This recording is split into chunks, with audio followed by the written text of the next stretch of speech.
To Israel's war against Hamas, Prime Minister Benjamin Netanyahu today saying it's no longer that the country, Israel, will no longer send a delegation to Washington this week, a delegation invited by President Biden, canceled now. It was set to discuss alternatives for Israel to that military ground invasion they are planning against the city of Rafah, where so many Palestinians have fled for safety. Also today, the United Nations Security Council adopting a resolution demanding an immediate ceasefire in Gaza for the remainder of the holy month of Ramadan.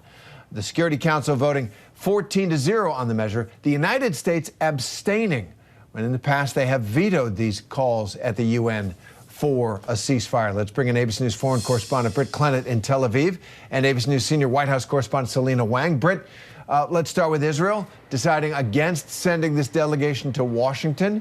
What does it tell you about the state of Washington-Tel Aviv relations right now? Well, it is a bit of a shock turnaround, you could say, and a divergence. But, Terry, we have to consider the domestic context here. Netanyahu is facing legal battles here at home. He's facing growing pressure. And this is also about standing up against the U.S. pressure he's been facing. We saw Blinken here just last week telling Israel that it needs to take its foot off the pedal, that it needs to consider the impact that this bombardment in Gaza is having on that strip, on this imminent famine that the UN has been talking about, a land invasion in Russia. That's something that Netanyahu has said is going to happen. And Blinken has said we would like a more targeted approach. And that's kind of fallen on deaf ears so far. Now, although the White House insists this is not a policy shift, the US move does signal a divergence, as I say, with Israel. It's a change in position. The US has refrained from vetoing the measure, which also calls for the release of hostages. But Israeli Prime Minister Benjamin Netanyahu, he calls it a clear retreat from the previous U.S. position, Terry.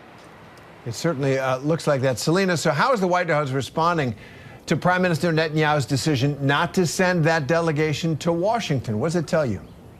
Yeah, Terry, well, the White House is saying that they're perplexed and that they're disappointed that Netanyahu made this decision. And I'm learning that Netanyahu did not give President Biden a heads up about his decision. There was no warning. So here it does represent a clear rift that is widening and growing between Biden and Netanyahu.